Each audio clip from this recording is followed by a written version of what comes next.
நுட்பம் பாட்காஸ்ட் நேயர்களுக்கு ஒரு அழகான கவிதையோடு உங்களை சந்திப்பதில் மீண்டும் மகிழ்ச்சி அடைகிறேன். கவிதையின் தலைப்பு பிகாசோ ஏன் அழுகிறார். இதை நான் கொஞ்சமும் எதிர்பார்க்கவில்லை. அறையின் மூலையில் பிகாசோ அழுது கொண்டிருந்தார். சுருள் சுருளாக சிகரெட் புகை. போருக்கு எதிராக IPL பார்வையாளரின் கவனம் ஈர்க்க அமைதி புறா கேட்டிருந்தேன். சூரியனை யார் வேண்டுமானாலும் மஞ்சள் புள்ளியாக்கலாம். மஞ்சள் புள்ளியை சூரியனாக்க பிகாசோவால் மட்டுமே முடியும். ஒரு காட்டு குதிரையை வரைந்தார். குதிரை எங்கே? எல்லோரும் கேட்டார்கள், காடு இருந்தது தெரியாமல். இப்போது பிகாசோ ஏன் அழுகிறார்? முன்பு அவர் ஒரு பெண்ணின் முகத்தை வரைய முயன்ற போதுதான் அமைதி புறா உயிர்த்தது. இப்போது அவர் அமைதி புறாவை முயல்கிறார். கித்தானில் குருதி வடியும் பாலஸ்தீன குழந்தை. மீண்டும் மீண்டும் முயல்கிறார். 15 நிமிடங்களுக்கு ஒரு முறை ஒரு குழந்தை அழுகிறது. அறிவுள்ளவர்கள் துப்பாக்கியை கண்டுபிடித்தார்கள். தன் கிராமத்தில் ஜெர்மன் குண்டு வீசிய போது பிகாசோ குர்னிகாவை வரைந்தார். இப்போது அவரது அழுகை அச்சமூட்டுகிறது.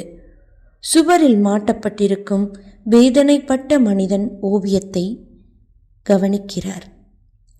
தன் சொந்த இரத்தத்தை வண்ணமாக்கி தற்கொலை செய்தவனின் ஓவியம். அவரது கவனத்தை திருப்ப வேண்டும். உங்கள் பிறந்த நாளில் அக்டோபர் 25 இதற்காக துயரடைய வேண்டாம். காசாவின் குண்டுகள் சில கடவுள் மீதும் விழுந்திருக்கலாம். நீங்கள் ஏன் சாத்தான்களை வரையக்கூடாது? வழக்கம் போல கண்களை மூடியவாறு தீட்டுகிறார் Picasso. Benjamin Netanyahu, Joe Biden, Rishi Sunak கித்தானில் எழுகிறார்கள். இந்த கவிதை கவிஞர் கரிகாலன் அவர்களால் எழுதப்பட்டது. அந்த புத்தகத்தோட தலைப்பு பிகாசோ ஏன் அழுகிறார். புத்தகத்தோட தலைப்பையே வாசித்ததில் எனக்கு ரொம்ப சந்தோஷம். இந்த கவிதையை பற்றி எடுத்து விளக்கம் சொல்லக்கூடிய அளவுக்கு கூட இல்லாத அளவுக்கு மிகவும் எளிமையான வகையில் இந்த கவிதை எழுதப்பட்டிருக்கிறது. ஆனாலும் இதை எடுத்து சொல்லணும்னா நம்ம எவ்வளோ பேச வேண்டிய அரசியலை திரு கரிகாலன் அவர்கள் எழுதியிருக்கிறார்கள். காலம் காலமாக பேசப்பட்ட வரலாற்றில் நடக்கும் ஆதிக்க மோசடிகளுக்கு எதிரான ஒரு அப்பட்டமான கவிதை இது. இந்த கவிதையை போன்ற கவிதைகள் நமக்கு காலம் காலமாக கிடைத்து கொண்டிருக்கிறது. அப்படிங்கிறதுக்கான பொருள், காலம் காலமாக அரசியலில் பெரிய மாற்றங்கள் எதுவும் ஏற்படலை. ஒரு வர்க்கம் சுருட்டப்படவும் ஒரு வர்க்கம் ஆதிக்கம் கொள்வதற்கும் மட்டுமே இந்த உலகம் பயன்படுத்தப்பட்டு வருகிறது. போரற்ற ஒரு அமைதியோ இல்லை நிபந்தனையற்ற புன்னகையோ இந்த உலகத்தில் எப்போதும் சாத்தியமே இல்லை என்ற உண்மையை மீண்டும் மீண்டும் ஒவ்வொரு எழுத்தாளர்களும் தனது கவிதைகள் மூலமாக, படைப்புகள் மூலமாக மனிதர்களுக்கு தெரிவித்து கொண்டிருக்கிறார்கள். சமகாலத்தை ஆவணம் செய்த இந்த கவிதை ஒரு அரசியல் சார்ந்த கவிதை மட்டுமல்லாமல் வலிகளை பதிந்து வைத்த ஒரு கவிதை.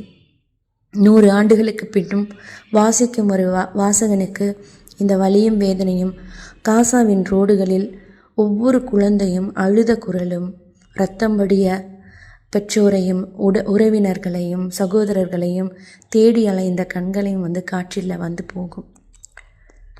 பொதுவாக படைப்பாளர்களுக்கே உண்டான ஒரு தன் எழுத்தின் மீதான ஒரு தன்னம்பிக்கை, இல்லைன்னா அந்த எழுத்து கொடுக்குற துணிச்சல், தைரியம் எப்படிப்பட்டதாக இருக்க வேண்டும் அப்படின்னு நான் நினைக்கிறேன்னா, தான் வரைந்த பின்னும் பேசப்படும் எழுத்துக்களை இந்த உலகத்திற்கும் நண்பர்களுக்கும் கொடுத்து விட்டு போகுவது, தனது இளைய தலைமுறையினருக்கு கைமாற்றி விட்டு போகுவது.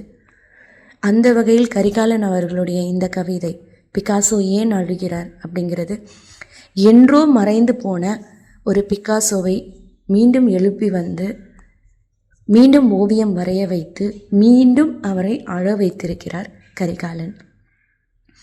அந்த மட்டும் இந்த கவிதை எனக்கு ரொம்ப பிடிச்சிருந்தது.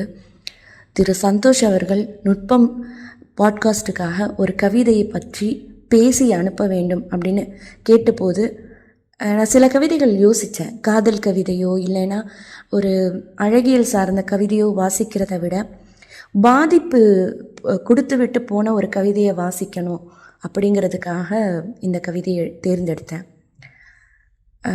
நண்பர்களோட இன்னும் எத்தனையோ விஷயங்கள் பேசுவதற்கு இருந்தாலும் இந்த கவிதையோட தாக்கத்திலேருந்து வெளியேறுவதற்கு முன்பாக இந்த உரையை முடிச்சுக்கிறது நல்லதுன்னு நினைக்கிறேன். இந்த கவிதையை பற்றின உங்களுடைய கருத்துக்களை உங்ககிட்டயே ஒப்படைக்கிறேன். ஏன்னா இந்த கவிதை வாசிக்கிற ஒவ்வொருத்தருக்கும் ஒவ்வொரு கருத்துக்கள் இருக்கலாம்.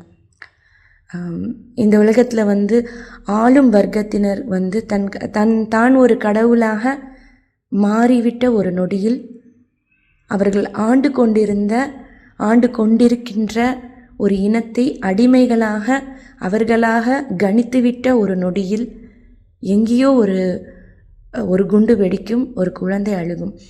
அந்த குழந்தையின் அழுகுரல் இவர்கள் தான் கடவுள் என்று நம்பிக்கொண்டிருக்கும் வேளையில் உண்மையில் மனசாட்சியுடைய, உண்மையில் ஆதிக்கமுடைய உண்மையான கடவுளின் காதுகளிலும் கண்களிலும் விழுந்துவிட வேண்டும் என்று வேண்டிக்கொண்டு இந்த உரையை முடிக்கின்றேன். நன்றி.